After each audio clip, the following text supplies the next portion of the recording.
Le tableau de l'artiste allemand Otto Dix, La guerre, a été peint à Dresde entre 1929 et 1932.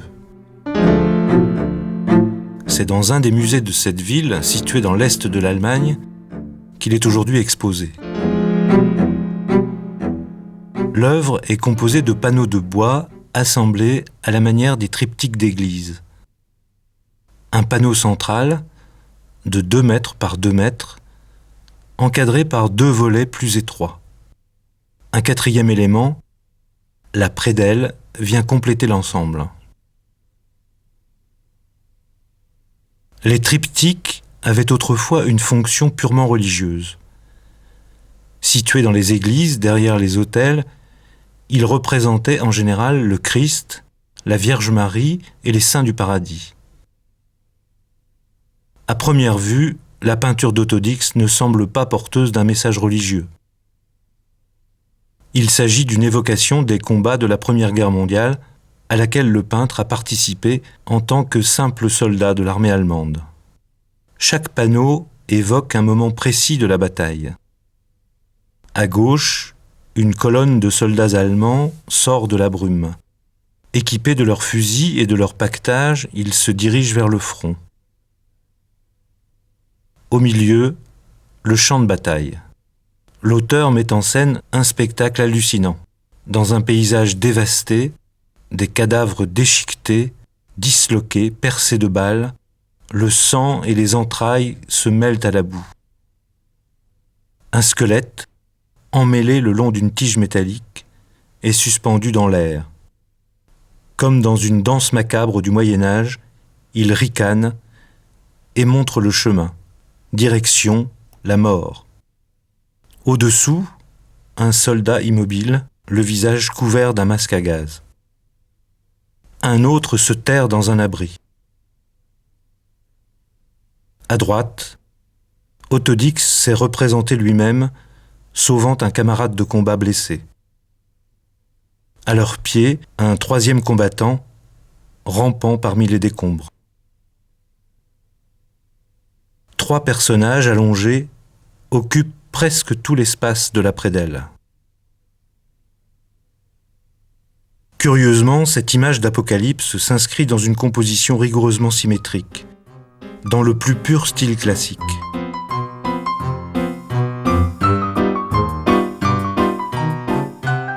« 1914. Otto Dix a 23 ans quand le conflit éclate. À l'idée des batailles futures, les patriotes s'enflamment. Le nationalisme fait des ravages dans les esprits. La guerre sera rapide et victorieuse. À cette époque, le jeune Dix est encore étudiant à l'école des arts décoratifs de Dresde. Il signe sans hésiter un engagement volontaire dans l'artillerie. Nationaliste, Otto Dix l'est d'une certaine manière dans sa peinture. Ses œuvres montrent son désir de s'inscrire dans un art typiquement germanique. Ses influences, il les trouve aussi bien dans les tableaux de Van Gogh que dans ceux des artistes de la fin du Moyen-Âge. L'autoportrait avec œillet, par exemple, daté de 1912, est largement inspiré des maîtres allemands et hollandais de la Renaissance, dont il reproduit d'ailleurs fidèlement les techniques. Motivation supplémentaire, la curiosité d'un artiste qui veut tout voir de ses propres yeux. Il racontera, bien des années après. Je n'avais pas le droit de manquer cela. En aucun cas. Il faut avoir vu des êtres humains dans cet état de déchaînement pour savoir quelque chose sur les hommes. Otto Dix voulait tout voir, il a tout vu. Artilleur, puis mitrailleur en première ligne, plusieurs fois blessé, il combat en Pologne, en Russie, en France. Sur les champs de bataille de Champagne, d'Artois, de la Somme, il connaît jusqu'en 1918 l'enfer de la guerre des tranchées. Le jeune exalté qui se représentait en 1915 sous les traits du dieu Mars, le dieu de la guerre, va rapidement perdre toutes ses illusions.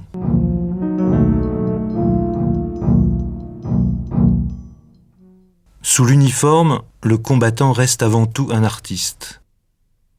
Il est là moins pour se battre que pour observer et porter témoignage. Alors il profite de chaque moment de détente pour prendre des notes ou dessiner sur ses carnets. Et il peint. Il peint beaucoup, à l'huile, à la gouache, au pastel.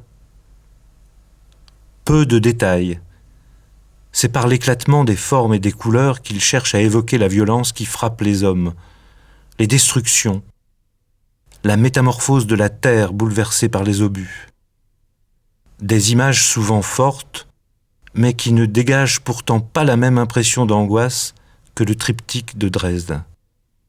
Ici, Autodix a volontairement brouillé les cartes, comme s'il voulait que la peinture reflète ses propres interrogations sur la guerre, des questions qui, des années après l'armistice, n'ont jamais cessé de le hanter.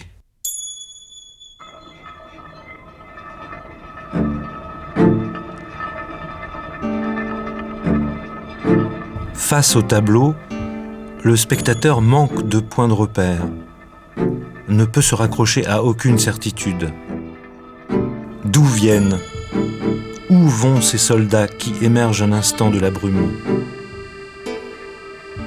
Que font ces combattants immobiles, dont on ignore s'ils sont vainqueurs ou vaincus? Et cet autre, blessé ou détrousseur de cadavres? Les trois hommes allongés de la prédelle, sont-ils morts ou seulement endormis? L'ennemi est invisible. Le paysage, impossible à identifier. Tous les pays détruits se ressemblent. Au premier plan, l'œil a du mal à distinguer les éléments qui se mêlent et se confondent. Le végétal, l'animal, le minéral ne font plus qu'un.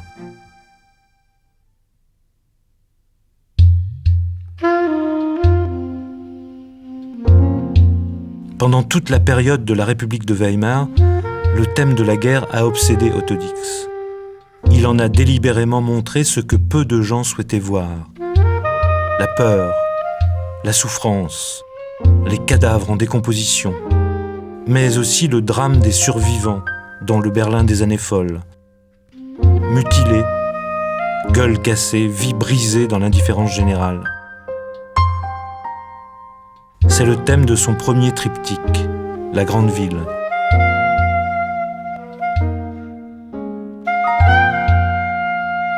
Dix est en fait fasciné par les aspects les plus extrêmes de l'existence humaine. Prostitution, meurtre, folie, décrépitude de la vieillesse. Sans concession, il peint le monde tel qu'il le voit. Parfois beau, mais toujours effroyable.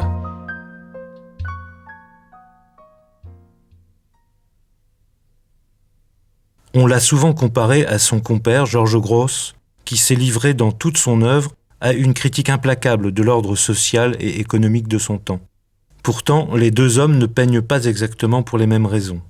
Grosz exprime par la peinture et par le dessin sa haine de l'armée, de l'Église, de la bourgeoisie. Dix n'a jamais cherché à donner un contenu idéologique à ses tableaux. C'est probablement pour cela que son œuvre a été si diversement interprétée. Certains lui ont reproché d'être pacifiste. D'autres ont vu en lui un adorateur de la guerre. En fait, comme certains écrivains ont tenté de le faire avec des mots, Autodix a simplement voulu rendre compte avec son triptyque de la plus terrible et la plus absurde des expériences humaines, l'anéantissement de l'individu.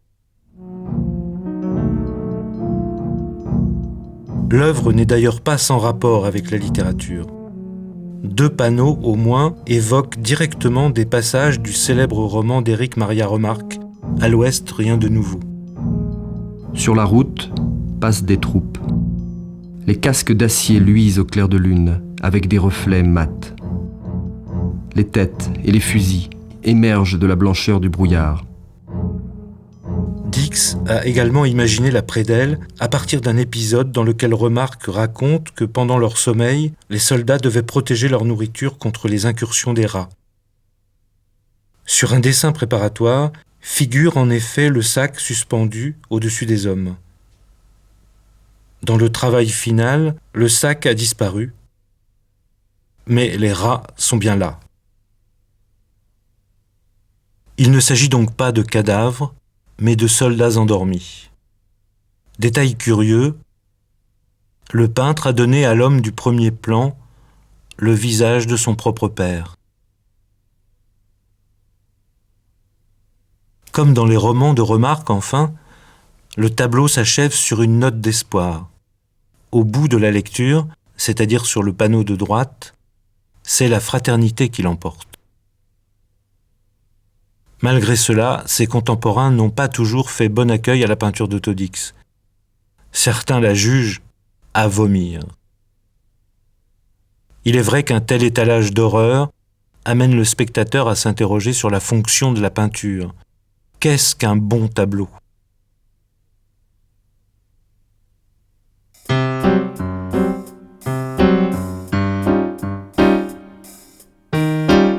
La Première Guerre mondiale a donné lieu à une profusion sans précédent d'images de toutes sortes.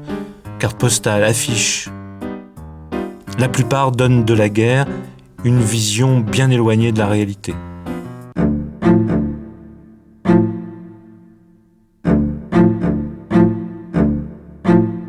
Si le triptyque, en revanche, suscite un certain malaise, c'est que Dix a probablement atteint son but en brisant un tabou.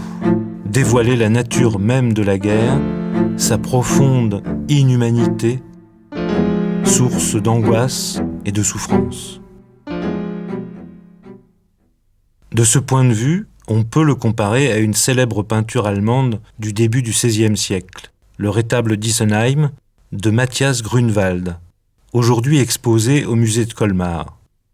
Contrairement à la plupart des artistes qui recherchaient la beauté idéale pour traduire la divinité du Christ, Grünewald s'est acharné à détailler les blessures et la décomposition du cadavre torturé de Jésus. Il n'a pas peint le Christ, mais la souffrance du Christ. La souffrance magnifique de l'homme-dieu, devenu plus fort que la mort.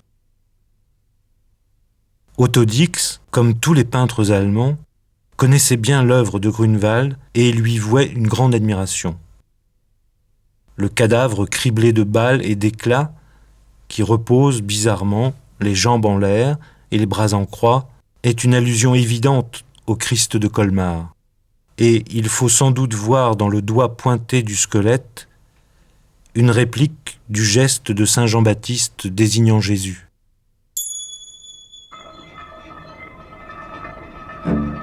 Cependant, cet homme supplicié n'est pas Jésus, ni celui-ci, ni cet autre.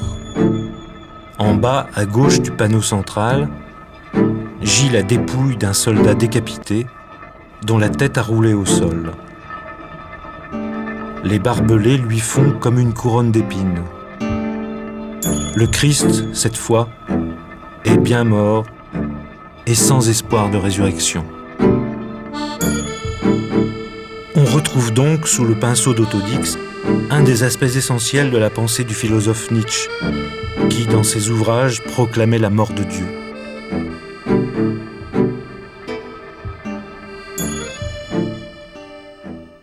Pourtant, c'est bien la passion du Christ qui fournit la principale clé du tableau. Au centre, une crucifixion. C'est le genre humain qu'on assassine. À gauche, la montée vers le calvaire. La roue évoque les tortures infligées autrefois aux condamnés à mort, mais aussi la roue de la fortune, celle qui fait et défait les destinées. La scène de droite s'apparente à une descente de croix. Quant à la prédelle, elle fait bien sûr penser à une mise au tombeau. En donnant à son œuvre le caractère d'une peinture sacrée, il dénonce la guerre comme un sacrilège. Le nationaliste, horrifié de ce qu'il a vécu, est devenu pacifiste. Il aura fallu cependant plus de 10 ans à l'artiste avant de se sentir suffisamment mûr pour entreprendre son tableau. 10 ans de réflexion, de tâtonnement, d'ébauche. Pendant les mois au cours desquels il travaille au triptyque, la tension monte en Allemagne. Berlin, l'augmentation du coût de la vie, la pénurie de certains produits, notamment des graisses alimentaires. Avec la crise, le chômage, les succès croissants de l'extrême droite nazie, le fantôme de la guerre fait sa réapparition. En peignant la guerre, Otto Dix sait qu'il mène un combat. Ses armes, des pinceaux, des couleurs et une puissante imagination. Il a été l'un de ces jeunes hommes trop sûrs d'eux qui partaient vaincre l'ennemi en 1914. Il est depuis ce temps celui qui a survécu et qui est revenu plus fort, plus libre, parce que plus lucide. Le 30 janvier 1933, peu après l'achèvement du triptyque, Adolf Hitler est nommé chancelier. L'Allemagne entre dans la nuit. Quelques semaines plus tard, sur ordre des nazis, Otto Dix est radié de son poste de professeur à l'Académie des Beaux-Arts de Dresde. Il comprend que c'en est fini de sa liberté d'artiste. L'arrivée du chancelier Hitler au 10e congrès national-socialiste est saluée par les acclamations de près d'un demi-million de membres du parti. Dès son arrivée au pouvoir, Hitler avait annoncé la couleur. Le gouvernement du Reich va entreprendre une purge morale intensive. La totalité du système éducatif, le théâtre, le cinéma, la littérature, la presse et la radio, tous devront servir ce but et seront jugés en conséquence. Surhomme musculeux, travailleur blond, peuple uni autour de son chef, le nouvel art allemand doit servir l'œuvre de nazification de la société et glorifier la race des seigneurs. Quant aux peintures d'Otto Dix, elles déclenchent la colère du Führer. Il s'agit soit d'un escroc, auquel cas il faut le mettre en prison, soit d'un fou, auquel cas il devrait être dans un asile, soit d'un dégénéré, auquel cas il faut l'envoyer dans un camp de concentration pour le rééduquer. Otto Dix ne se risquera à exposer son triptyque qu'une seule fois. Le tableau sera ensuite soigneusement emballé et caché en lieu sûr pendant plusieurs années. Sage précaution, car l'œuvre déplaît fortement aux nazis. Il lui reproche son style barbare, qui détruit les formes et les couleurs. Ces tableaux, de la vulgaire propagande marxiste, anti-allemande et anti-nationale. Ils entreprennent d'ailleurs une épuration systématique des musées allemands. Des milliers d'œuvres d'artistes contemporains sont retirées des collections publiques. Quelques toiles seront vendues aux enchères, les autres brûlées dans la caserne des pompiers de Berlin. En juillet 1937, Otto Dix figure en bonne place dans l'exposition d'art dégénéré organisée par le pouvoir. Tandis que 2 millions de visiteurs se pressent à l'exposition, Dix vit retiré dans le sud de l'Allemagne. Contrairement à son ami Georges Gross, exilé aux États-Unis, il refusera toujours de quitter son pays, malgré Hitler et malgré le danger. Prudemment, il se cantonne dans les portraits d'enfants ou les paysages. L'exil quand même. L'exil intérieur d'un peintre étouffé par l'oppression.